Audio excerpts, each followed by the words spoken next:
Hey there, and welcome to Crazy Pepper, the channel where drama sizzles and revenge burns hotter than ever.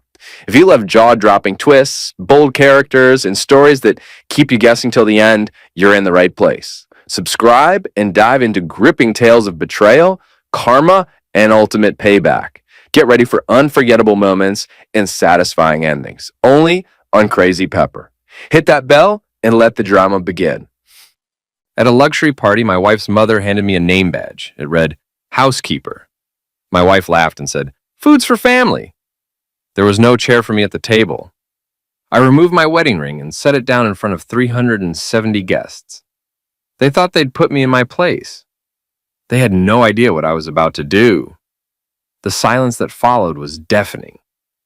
370 pairs of eyes stared at the gold band spinning on Monica Pierce's pristine marble table. The clinking sound it made as it settled seemed to echo through her mansion's dining room like a fire shot. Liam, my wife Celeste hissed through her perfect smile, the one she'd practiced for Instagram photos. Pick that up, now. I looked at her, really looked at her, for what felt like the first time in years. Designer dress that cost more than most people's rent, diamond earrings that caught the light from her mother's crystal chandelier, manicured nails that had never touched actual work. When had she become this stranger? No, I said simply. The word hung in the air like smoke. Monica Pierce, Celeste's mother and the queen bee of Millfield's social elite, clutched her pearls so hard I thought they might snap. Excuse me? Monica's voice could have frozen hell over. In my house, we don't... In your house, I interrupted, standing up from the folding chair they'd placed behind everyone else. You apparently hand out name tags to family members like they're hired help. In your house, you serve dinner to everyone except the guy who's been married to your daughter for 8 years. In your house, you make it crystal clear that I'm not welcome. Celeste's face had gone pale beneath her makeup. Liam, you're embarrassing yourself. Am I? I looked around the room at the faces staring back at me.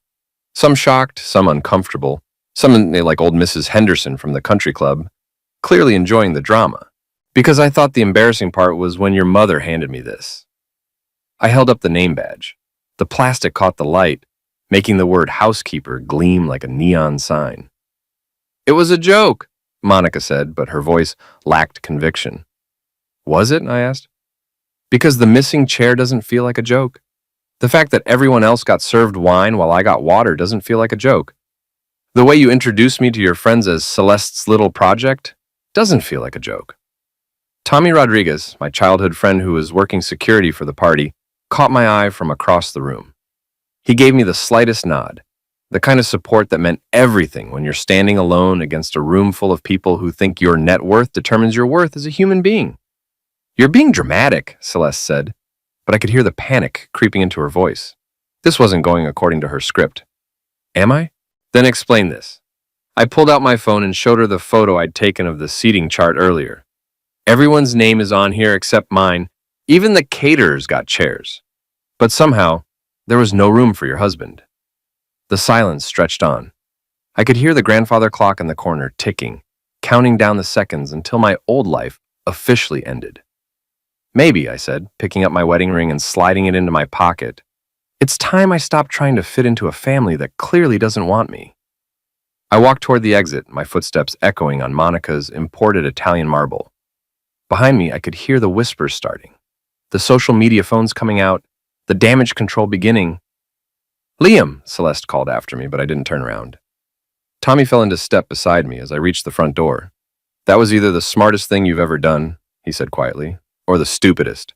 Probably both, I admitted, but I'm tired of being treated like I don't exist. As we stepped outside into the cool evening air, Tommy glanced back at the mansion. You know this is going to get ugly, right? Monica Pierce doesn't forgive and she doesn't forget.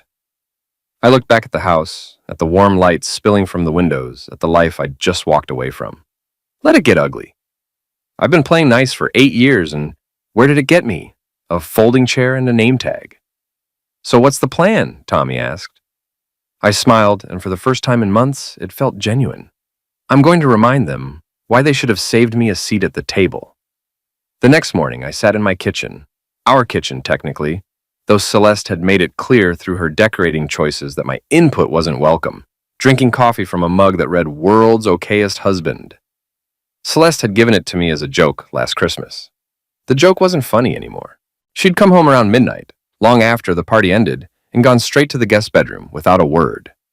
I'd heard her on the phone until nearly 2 in the morning, probably doing damage control with her social circle. My phone buzzed. A text from my sister Renee.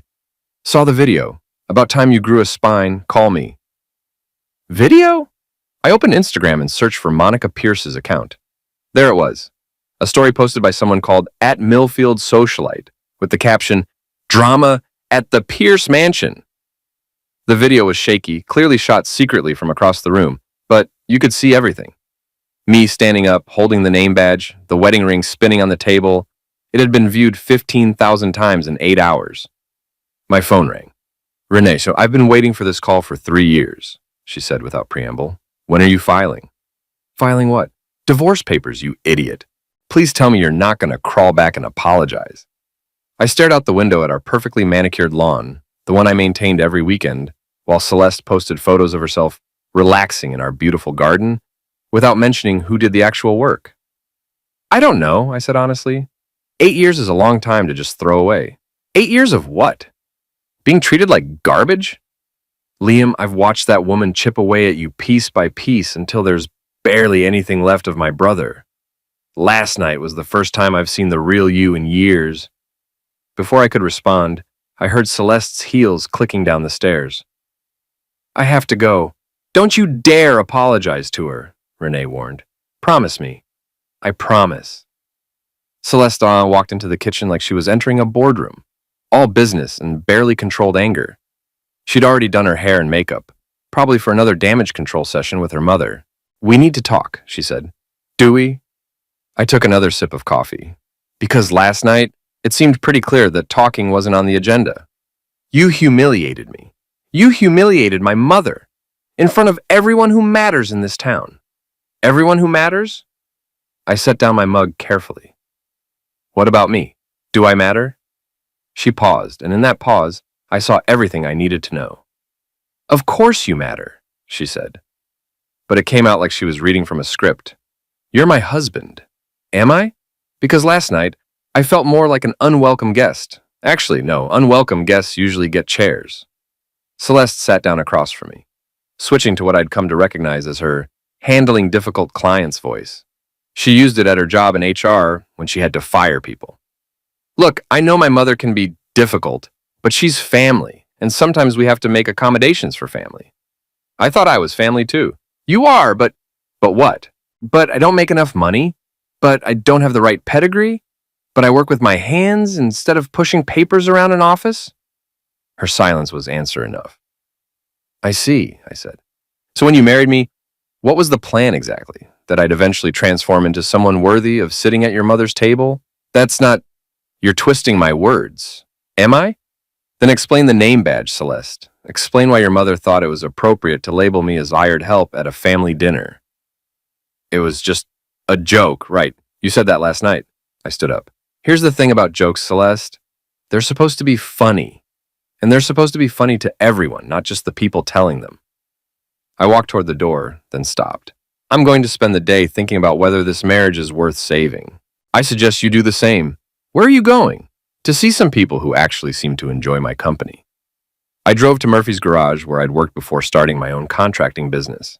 Mike Murphy had been like a father to me, and his place had always felt more like home than the house I shared with Celeste.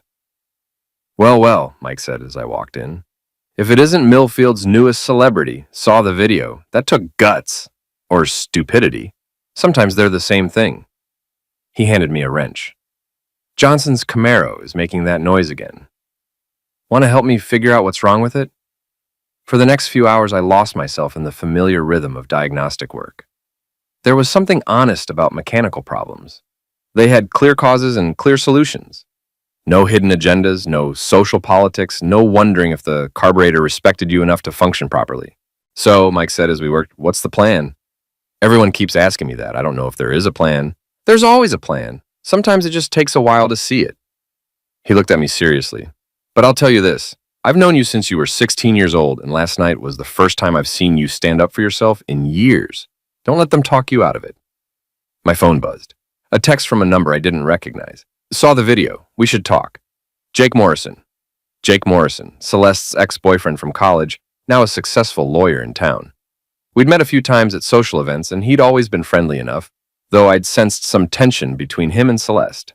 I showed Mike the text. Weird, right? Maybe, or maybe he knows something you don't. Mike wiped his hands on a rag. Couldn't hurt to find out what he wants. I texted back. Murphy's Garage on 5th Street. I'll be here until 6.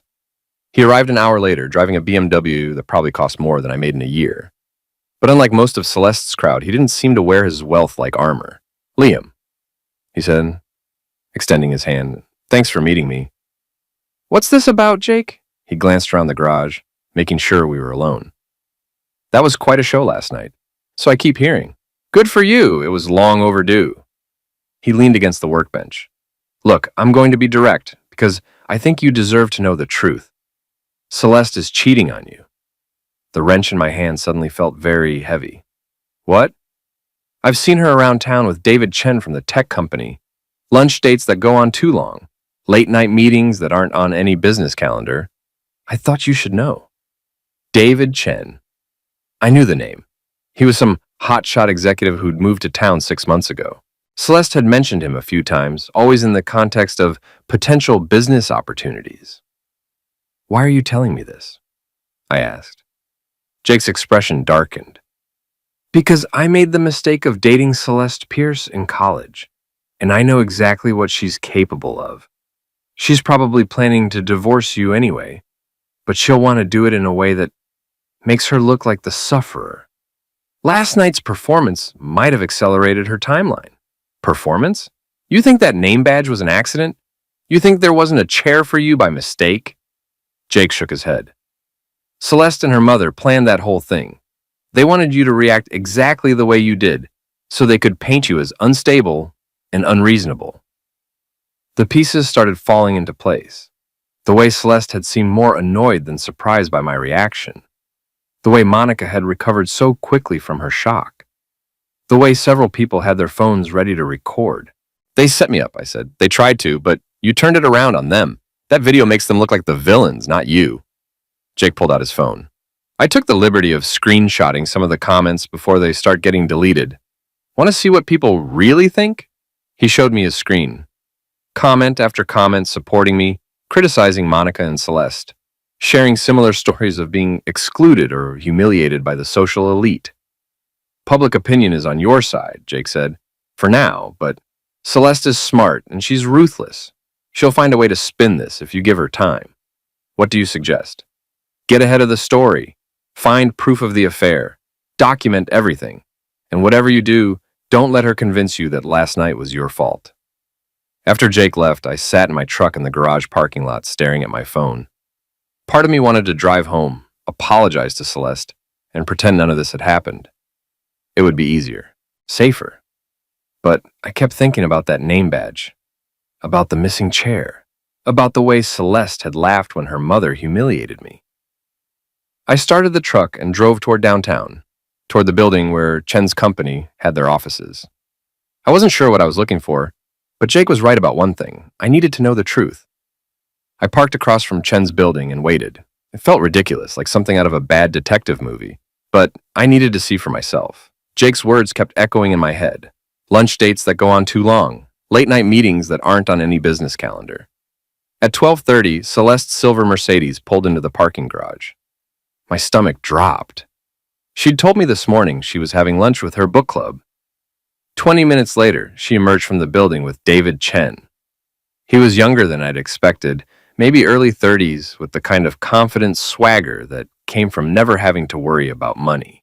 They walked close together, his hand occasionally touching her lower back as they crossed the street to Romano's, the most expensive restaurant in town.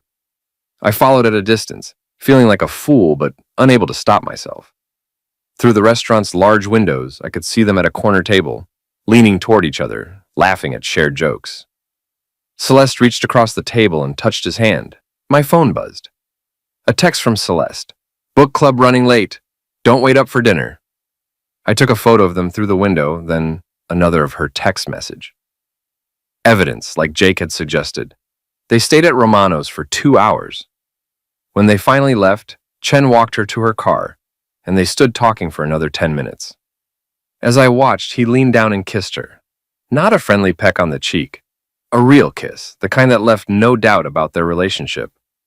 I was so focused on them that I almost missed Chen looking directly at me. Our eyes met across the parking lot, and I saw recognition flash across his face. He said something to Celeste, who turned and spotted my truck. Even from 50 yards away, I could see the color drain from her face. Chen started walking toward me, and every instinct told me to drive away. But I was tired of running, tired of being the one who backed down. I got out of the truck and met him halfway. Liam Foster. I said, enough, he said, extending his hand, like we were meeting at a cocktail party. I've heard so much about you. I bet you have. I didn't take his hand. Chen lowered his arm, unfazed. Look, this is awkward for everyone. Why don't we handle this like adults? Adults? I looked back at Celeste, who was still standing by her car, probably calculating how much damage control this would require. Adults don't sneak around behind their spouse's back. Your marriage was over long before I came along, Chen said. Celeste told me you two have been living like roommates for months. Did she? What else did she tell you? That you're controlling, that you resent her success, that you've been looking for an excuse to leave her, but you're too scared to give up the lifestyle her family provides. Each word hit like a physical blow.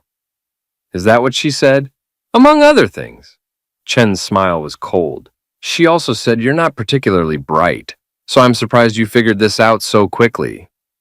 The rage that had been building since last night finally boiled over.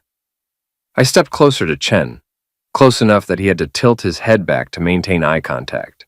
Here's what's going to happen, I said quietly. You're going to walk away. You're going to get in your car, and you're going to drive away. And if I see you anywhere near my wife again, we're going to have a very different conversation. Chen laughed. Are you threatening me? Because I should mention that I have excellent lawyers. I'm not threatening you. I'm making you a promise. For the first time, Chen's confidence wavered. Maybe it was something in my voice, or maybe it was the fact that I had 40 pounds and 6 inches on him. But he took a step back. This isn't over, he said. You're right, it's not. Chen walked back to his car, said something brief to Celeste, and drove away. Celeste stood by her Mercedes, looking like she was trying to decide between fight or flight. I walked over to her. Book club, huh? Liam, I can explain. Can you? Because I'm really curious to hear how you explain that kiss. Her jaw tightened. You followed me. I was driving by. Funny how that works. When you lie about where you're going, sometimes people see you where you're not supposed to be. You have no right to spy on me. I have no right? The absurdity of it almost made me laugh. Celeste, you're my wife. You told me you were at book club. Instead, you're having a romantic lunch with another man. And somehow I'm the one in the wrong? Our marriage has been dead for months, she said, echoing Chen's words. We both know it. Do we? Because I thought we were going through a rough patch. I thought maybe we could work on it. I didn't realize you'd already moved on. What did you You embarrassed me in front of everyone who matters in this town? You made me look like a fool. I made you look like a fool? Celeste, you've been cheating on me. Keep your voice down, she hissed, glancing around the parking lot. Why? Worried about your reputation? Little late for that, don't you think? She got in her car and rolled down the window. We'll talk about this at home. Will we? Or will you just lie to me some more? She drove away without answering, leaving me standing alone in the parking lot, holding a phone full of evidence that my marriage was over. I sat in my truck for a long time, trying to process what had just happened. 8 years of marriage, and it had come down to this. My wife kissing another man in broad daylight, then acting like I was the problem for catching her. My phone rang. Tommy. Hey man, heard through the grapevine that you had an interesting afternoon. Word travels fast. Chen's been bragging around town about his new girlfriend for weeks. Most people figured it out before you did. Great, so I'm the last to know that my wife is cheating on me. Not the last, just the one who mattered most. Tommy paused. What are you gonna do? I honestly don't know. Well, while you're figuring it out, you should know that Celeste and her mother have been making calls all afternoon. Damage control from last night, but also something else. Word is they're planning something. What kind of something? The kind where you end up looking like the bad guy. Monica Pierce doesn't forgive and forget, and now you've given her ammunition. I thought about Chen's words. Controlling, resentful, looking for an excuse to leave. They were already building their narrative. Thanks for the warning. Liam, whatever you decide to do, be smart about it. These people play for keeps. After Tommy hung up, I sat there thinking about the last 24 hours. The name badge, the missing chair, the setup at the party, the affair, the lies. They'd been planning this for weeks, maybe months. I'd just been too blind to see it, but I was seeing clearly now. I started the truck and drove home, already planning my next move. If they wanted to play games, I'd play games. But they were about to learn that the guy they'd been treating like hired help was a lot smarter than they'd given him credit for. I got home to find Celeste's car in the driveway and two others I didn't recognize. Through the living room window, I could see her pacing back and forth, gesticulating wildly while talking on her phone. She'd called in reinforcements. I parked on the street and walked up to the front door of my own house. Before I could reach for my keys, the door opened. Monica Pierce stood there like a sentry, her face set in the kind of expression that had probably terrified country club waitstaff for decades. "We need to talk," she said. "Do we? Because I thought I made my position clear last night." "Your position?" Monica's laugh was sharp as broken glass. "You don't have a position anymore. You forfeited that when you decided to humiliate my family in public." I pushed past her into my own living room. Celeste was there, along with her friend Sarah Walsh, a lawyer who specialized in family law. The pieces of their strategy were becoming clear. "Liam," Sarah said, standing up from my couch, "I'm glad you're here. We have a proposition for you." "I bet you do." Celeste finally looked at me directly. She'd been crying. Her makeup was smudged around her eyes, but I couldn't tell if it was genuine emotion or calculated performance. "Sit down," she said. "Please." "I'll stand. Fine." Celeste took a shaky breath. "I know you saw me with David today, and I know how it must have looked. It looked like my wife was cheating on me. Was I wrong?" The three women exchanged glances. Sarah cleared her throat. "Liam, marriages end. It's unfortunate, but it happens. The question is whether we can handle this dissolution like civilized people or whether it's going to get ugly." "The dissolution?" I looked at Celeste. "Is that what we're calling it?" "We're prepared to be very generous," Monica interjected. $50,000, and you keep the truck. All we ask is that you sign a non-disclosure agreement and leave town quietly." "Non-disclosure agreement? You don't talk to the press, you don't post on social media, you don't spread rumors or lies about my daughter or our family," Monica said. "In return, you get a fresh start somewhere else." I sat down heavily in my armchair. The one Celeste had always complained didn't match the room's aesthetic. "Let me get this straight. You want to pay me to disappear?" "We want to make this transition as smooth as possible for everyone involved," Sarah said in her lawyer voice. "Contested divorces can be expensive and emotionally damaging. This way, everyone wins." "Everyone wins?" I looked at each of them in turn. Celeste gets to marry her boyfriend without the inconvenience of being labeled a cheater. Monica gets to maintain her family's reputation. And I get 50 grand and a bus ticket out of town. Did I miss anything? "You get your dignity," Monica said coldly, "which is more than you deserve after last night's performance." "My dignity?" I stood up so fast that Sarah flinched. "You handed me a name badge that said housekeeper in front of half the town, and you want to lecture me about dignity? That was a joke." "No, it wasn't." The words came out louder than I'd intended, and I saw all three women tense up. "It was a test. You wanted to see how far you could push me before I broke. Well, congratulations, you found out." "Liam," Celeste said, her voice taking on the placating tone she used when she thought I was being unreasonable. "You're upset, and I understand that. But think about this logically. What's the alternative? A messy divorce where we air our dirty laundry in public? Where everyone in town takes sides? Where you end up with nothing because you don't have the resources to fight us?" The threat was barely veiled, but it was there. They had money, lawyers, social connections. I had a contracting business and a pickup truck. "You've really thought this through, haven't you?" I said. "We're trying to be practical," Sarah said. "Emotion makes people do stupid things. We're offering you a way out that preserves everyone's interests." "What if I don't want a way out? What if I want to fight?" The silence that followed was heavy with unspoken threats. That would be inadvisable, Sarah finally said. Celeste has documented instances of your controlling behavior, your anger issues, your inability to accept her success. If this goes to court, you won't come out looking good. Controlling behavior?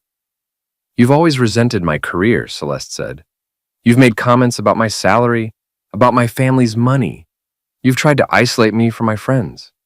When have I ever done any of that? Last night, for starters, you couldn't handle being in a room with successful people, so you created a scene to make yourself the center of attention. I stared at her, this woman I'd been married to for 8 years, and realized I was looking at a complete stranger. You actually believe that, don't you?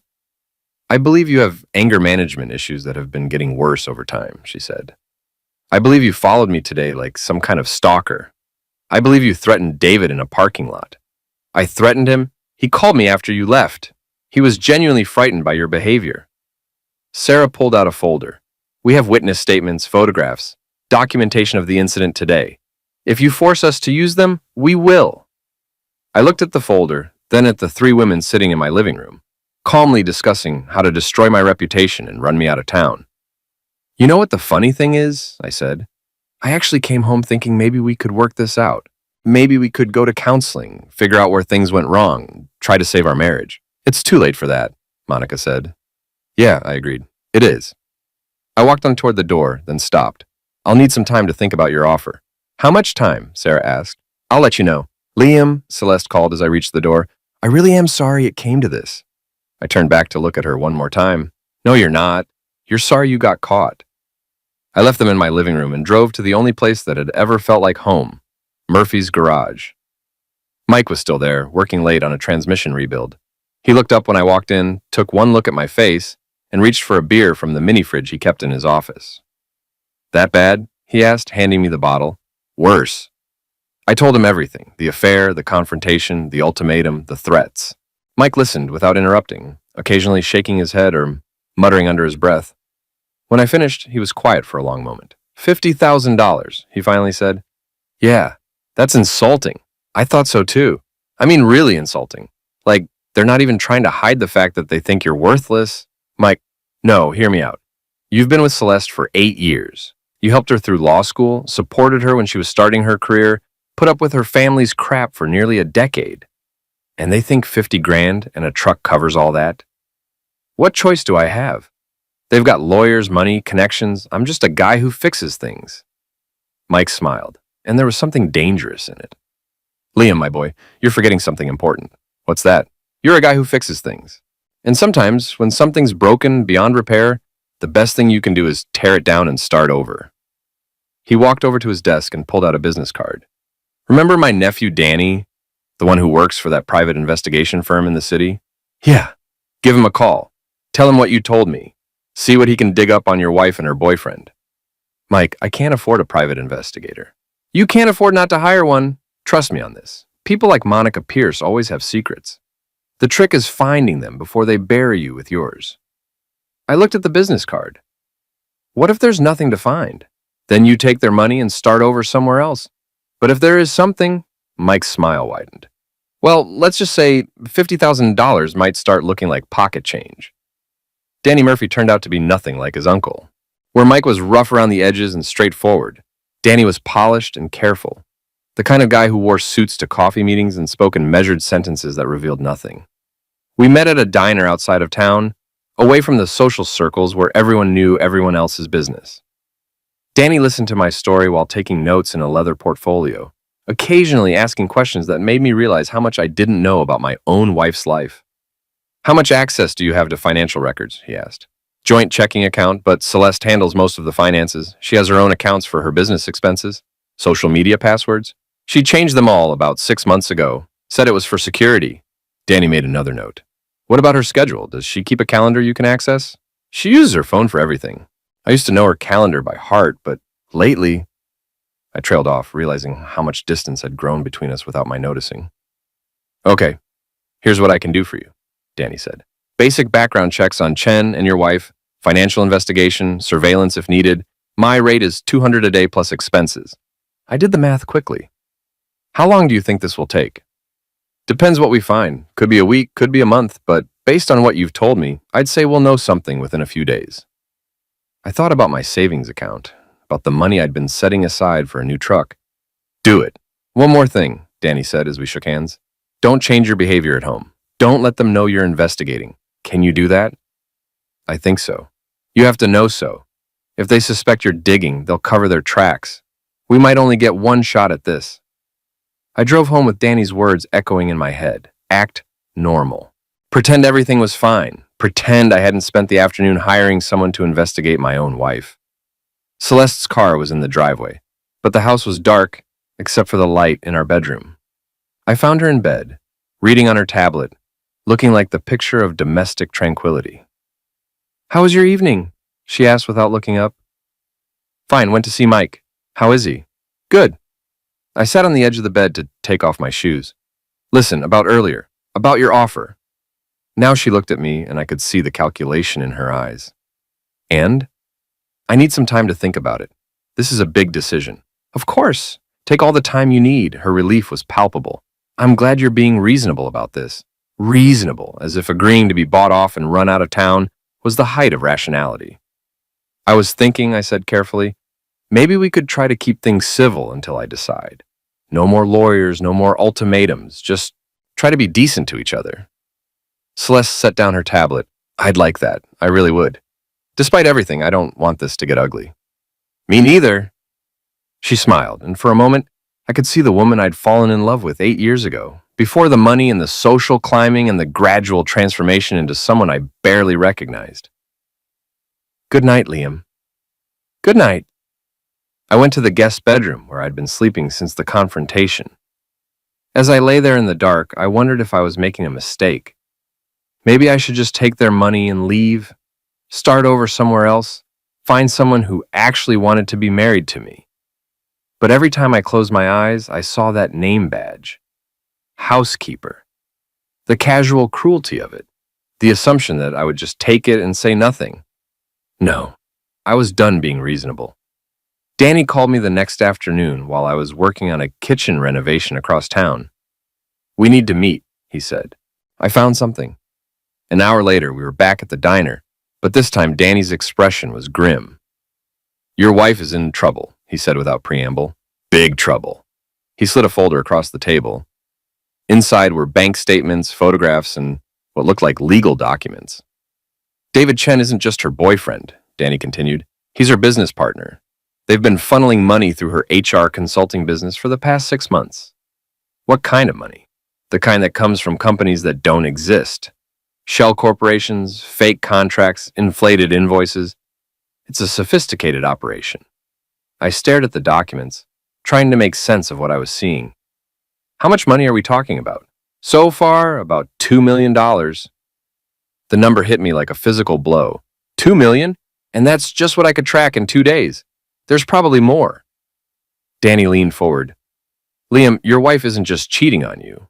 She's committing fraud, federal fraud. Are you sure?"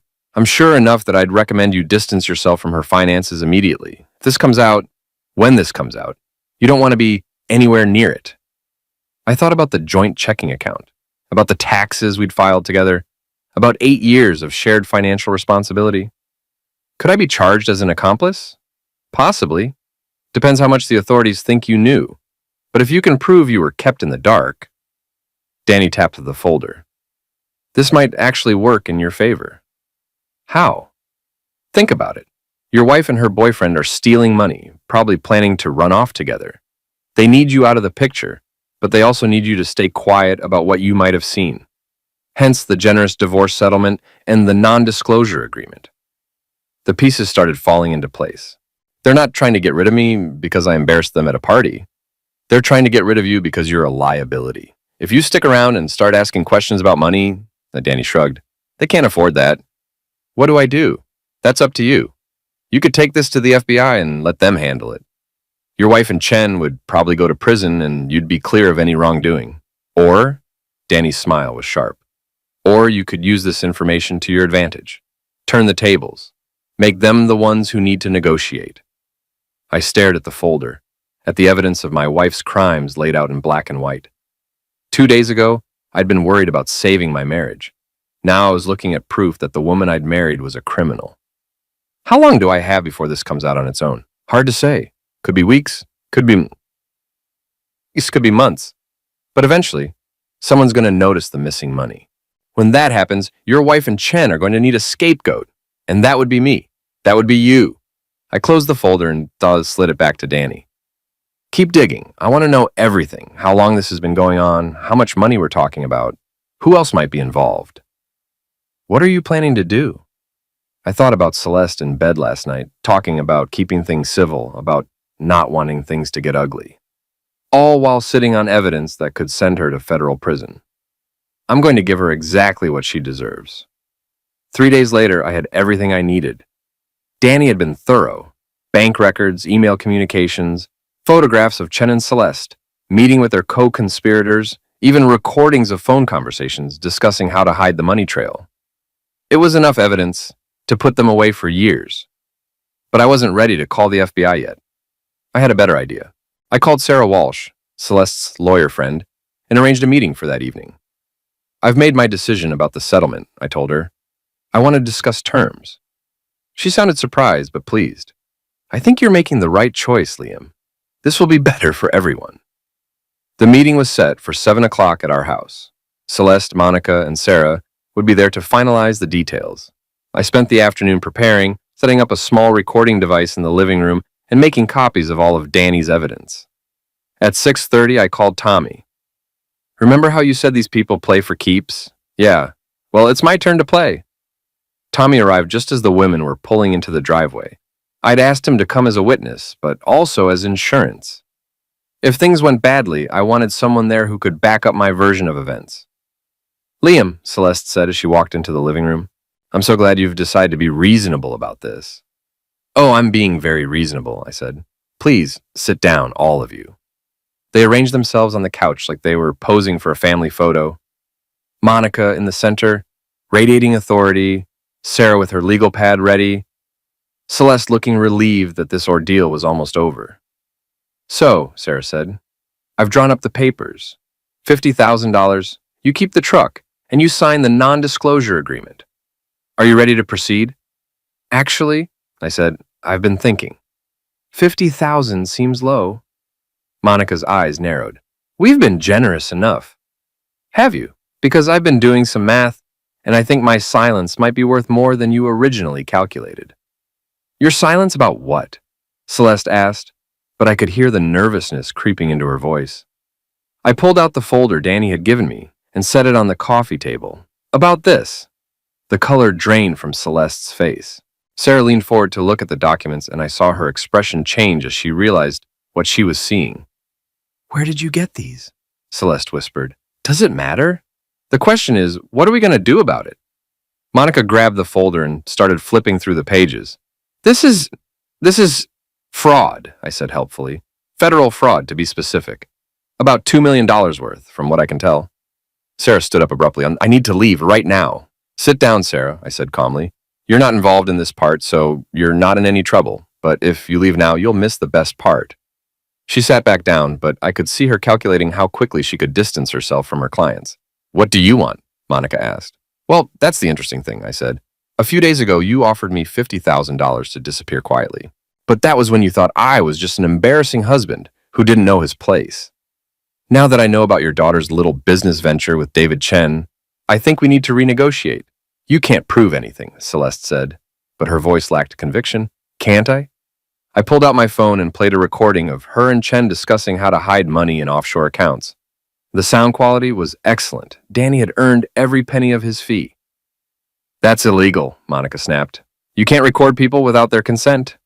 Actually, in this state, I can. One-party consent law. As long as one person in the conversation knows it's being recorded, it's perfectly legal. I smiled at them. I've been doing my homework. Tommy, who had been standing quietly by the door, spoke up for the first time. Sounds like you ladies have been busy. Who is this person? Monica demanded. This is Tommy Rodriguez. He's here as my witness.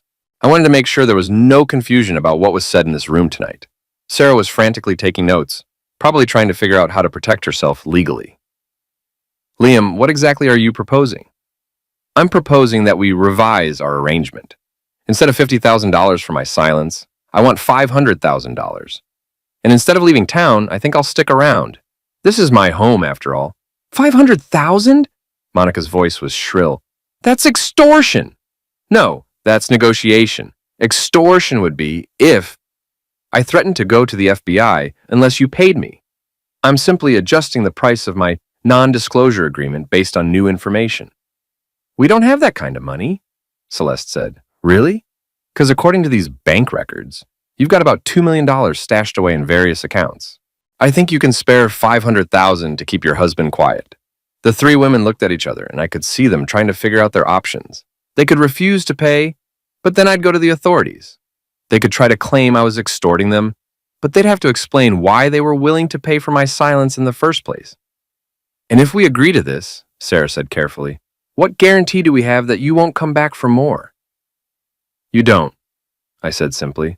But think about it this way. If I were planning to bleed you dry, would I ask for a lump sum? I'd want monthly payments, something that would keep you under my thumb indefinitely. 500,000, and I disappear from your lives forever. You said you wanted to stick around, Monica pointed out. I want the option to stick around. Whether I actually do is my business. I leaned back in my chair. Look, ladies, this is a good deal for you. You pay me off, I sign an expanded non-disclosure agreement, and you never have to see me again. The alternative is that I take this evidence to the FBI tomorrow morning, and we see how generous the federal prison system is with their meal plans. Celeste started crying. Real tears this time, not the calculated performance from before. Liam, please. I never meant for any of this to happen.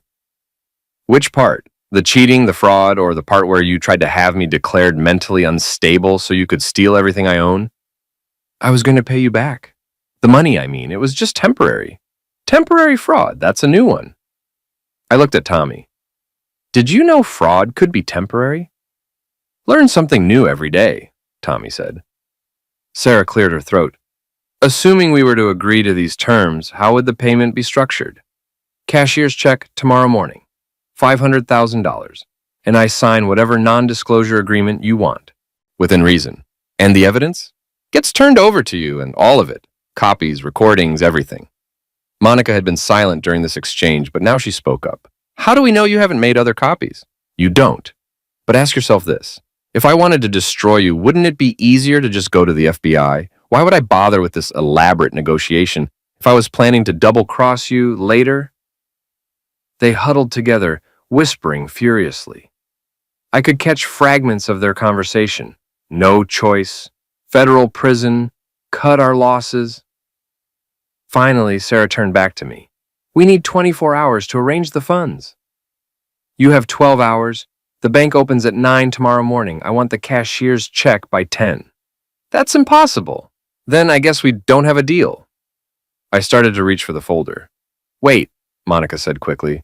We'll have the money. Excellent. I stood up. Oh, and one more thing. David Chen gets the same deal. $500,000 for his silence, or he can explain to a federal judge why he thought embezzling $2 million was a good investment strategy. David doesn't have that kind of money, Celeste protested. Then I guess you'll have to cover his share too, unless you'd prefer to let him take his chances with the justice system. The women left without another word, probably to spend the night liquidating assets and calling in favors. I watched their cars disappear down the street, then turned to Tommy.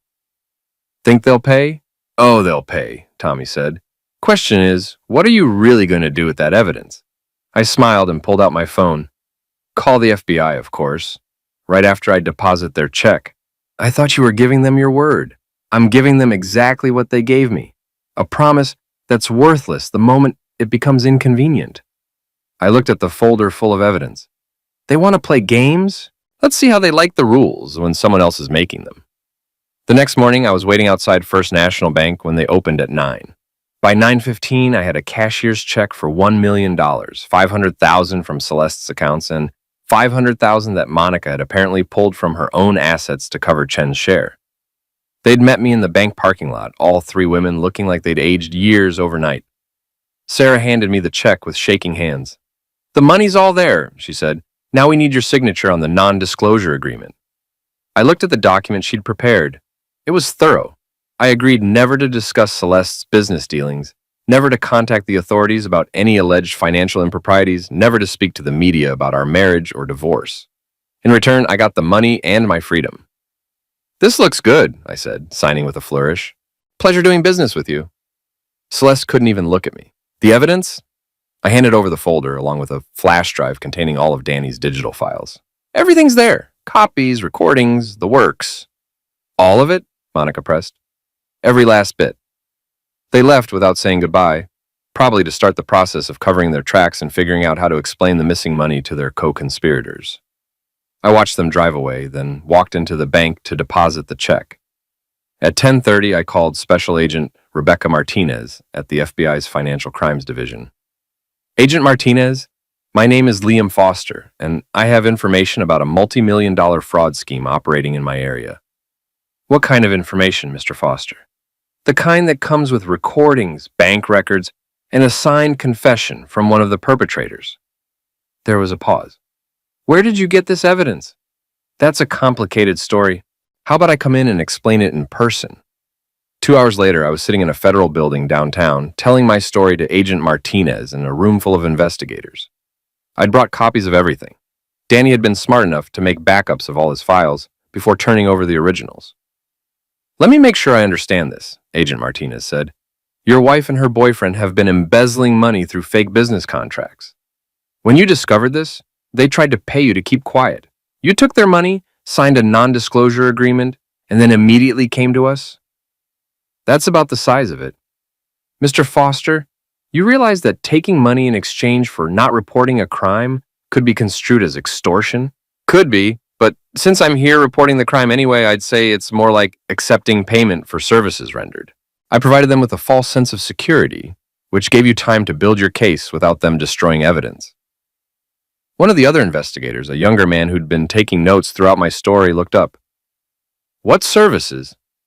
I kept them from running. If I'd come to you immediately, they would have disappeared the moment they realized I was talking to federal agents. This way, they think they're safe.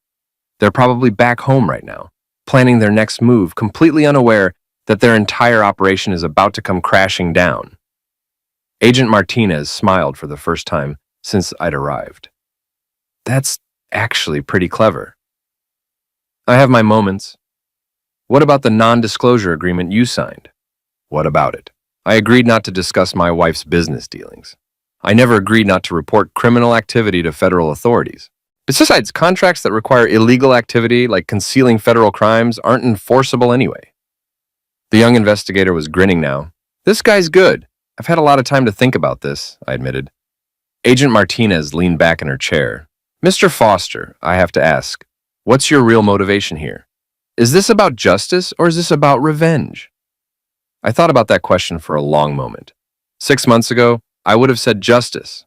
But after everything they've put me through, the humiliation, the lies, the attempts to destroy my reputation, I'd be lying if I said revenge wasn't part of it. And you're comfortable with that? Agent Martinez, my wife handed me a name badge that said housekeeper at a family dinner. She's been cheating on me for months while stealing money from her clients. She tried to have me declared mentally unstable so she could take everything I own.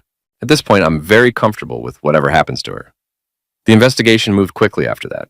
Within a week, federal agents had raided Chen's office, frozen multiple bank accounts, and arrested 4 people, including Celeste and Chen himself. Monica wasn't charged. Apparently, her involvement was limited to helping her daughter cover up the crimes after the fact, but the scandal destroyed her social standing overnight.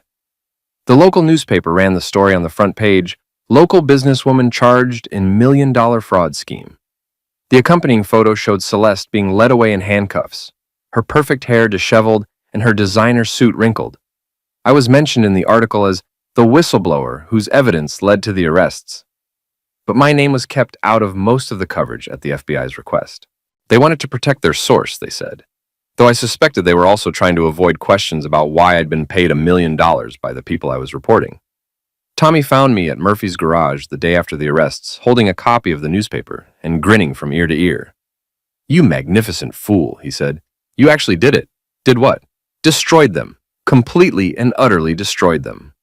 He spread the newspaper on Mike's workbench. "Look at this. Celeste is facing 20 years in federal prison, Chen's company is bankrupt. Monica's been kicked out of every social club in town.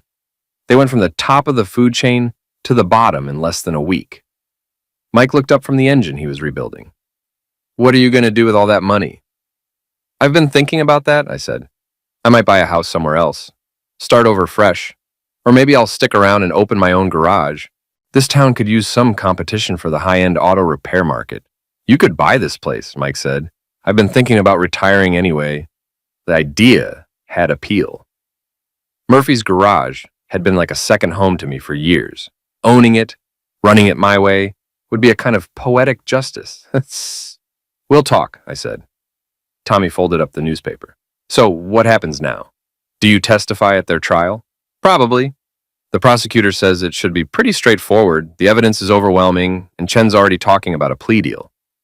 And after that, I looked around the garage at the familiar tools, and the smell of motor oil, and the honest work that had always made sense to me in a way that Celeste's world never had. After that, I get to find out who I am when I'm not trying to be someone else's idea of acceptable. The trials took 8 months. Celeste got 15 years, Chen got 12, and 2 other co-conspirators got shorter sentences in exchange for their cooperation. Monica was never charged, but the social disgrace was probably worse for her than prison would have been. I bought Murphy's Garage and renamed it Foster Automotive. Business was good. Apparently, being the guy who took down the town's most notorious criminals was excellent advertising in certain circles. I never saw Celeste again after her sentencing. She was transferred to a federal facility in another state, and I had no desire to visit. Our divorce was finalized while she was awaiting trial, and I kept the house along with everything else. 6 months after the garage sale was finalized, I was working late on a restoration project when someone knocked on the front door. I looked up to see a woman I didn't recognize, mid-30s, professional but not flashy, holding a bottle of wine. Mr. Foster, I'm Jennifer Walsh. I'm new in town, and I heard you were the person to see about getting my car serviced. Walsh? I wiped my hands on a rag. Any relation to Sarah Walsh? My sister-in-law. She told me you were thorough in your work. I laughed. That's one way to put it. What kind of car are we talking about? 1967 Mustang. It belonged to my father, and it needs a complete rebuild. Classic car restoration is expensive work. I'm not worried about the cost. I'm more concerned about finding someone who'll do it right, she smiled. Sarah said you were very good at fixing things that seemed beyond repair. I looked at her for a long moment, then at the wine bottle, then back at her. Would you like to come in and tell me more about this car? I'd like that very much. As I led her into the garage, I realized I was smiling for the first time in months, maybe even years. It felt good to be wanted for my skills rather than tolerated despite my background. It felt good to be respected rather than humiliated, and it felt good to be exactly who I was, without apology or compromise. 3 years later, Foster Automotive was the most successful garage in town. Jennifer and I had been married for 18 months, and she'd never once made me feel like I needed to be anything other than myself. Sometimes I drove past the house where Celeste and I had lived, the one I'd sold to buy a place that actually felt like home. The new owners had painted it a different color and planted different flowers, erasing most traces of my old life. I never regretted what I'd done. Not the investigation, not the betrayal, not the money, not the arrests. They'd treated me like I was nothing, like I was disposable, like I was beneath their notice. They'd learned better.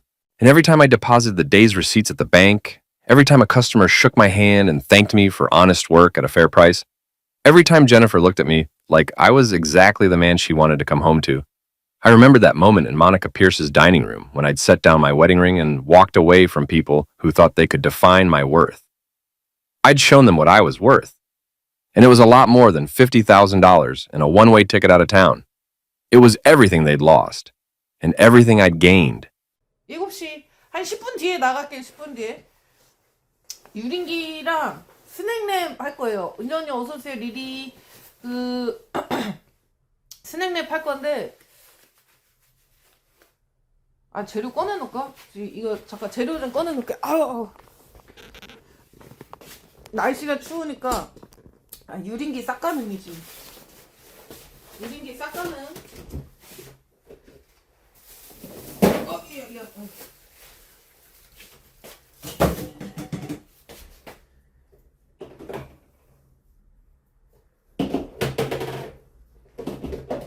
샤워는 내일 해야겠네.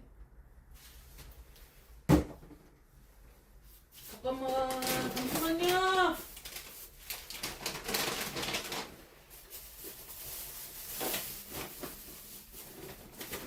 아야! 아이씨, 떨어뜨렸어. 아, 떨어뜨렸어.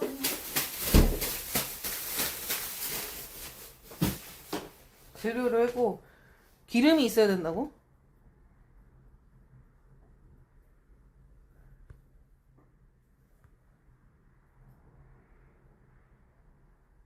패딩이 없다고?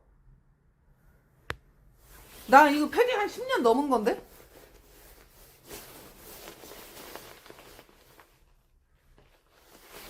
이거 10년 넘어서 여기가 사갔어.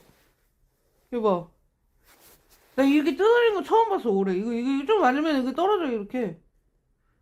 지퍼가 걸려서 그런 게 아니라. 수급자 안녕? 야, 비싼 거 사서 그냥 좀 오래 입어. 한 10만원짜리 사가지고.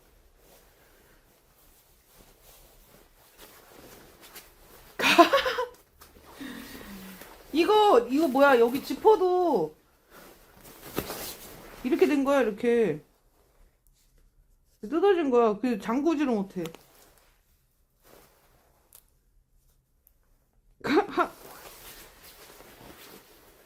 요 패딩 이쁘다고? 근데 춥잖아. 3년 입어서. 그냥 조금 일은 있는데 같은 거에 가가지고 사서 입고. 롱패딩 따뜻해. 불편하지가 않아. 아니야, 괜찮아. 지퍼만 안 잠그면 편한데?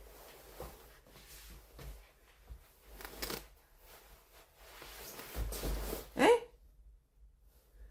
잠깐만, 장갑 좀 끼고. 아우, 추워.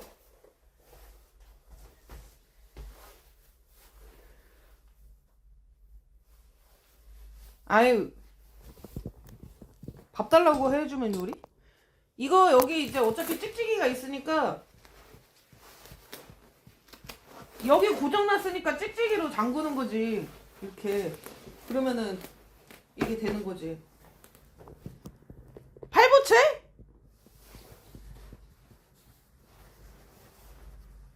팔보채가 뭐지?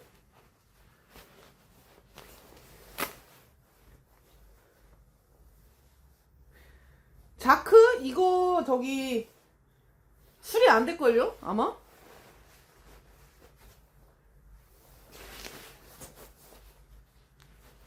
우리 둘만 웃는 거? 나도 웃었어?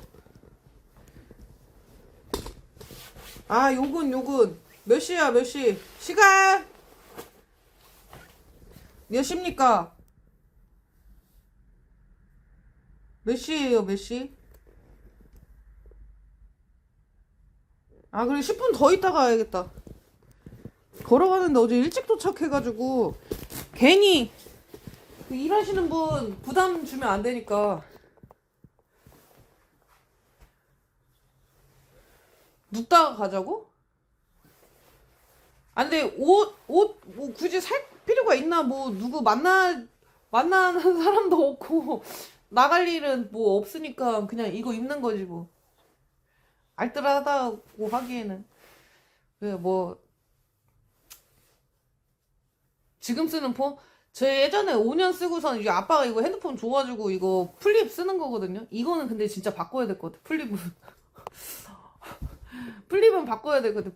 여러분 플립 같은 거 접었다 폈다 하는 거 절대 사지 마세요. 그냥 이제 빠 사. 4년 찰 때 바꿀 거라. 근데 배터리 나중에 가면은 만약에 이제 지금 샀어 5만 원이야. 나중에 가면은 2만 원, 2만 원 더 싸게 살 수 있어요. 그냥 나중에 사세요. 내가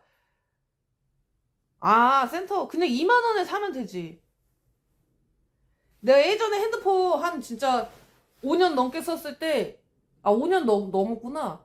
그거를 중고폰 2년 된 거 사가지고 그때 노트 5인가? 그거 사가지고 중고폰 해서 5년 더 썼는데 배터리 2만 원으로 2만 원 주고 교체했는데 성능이 좋아. 근데 이제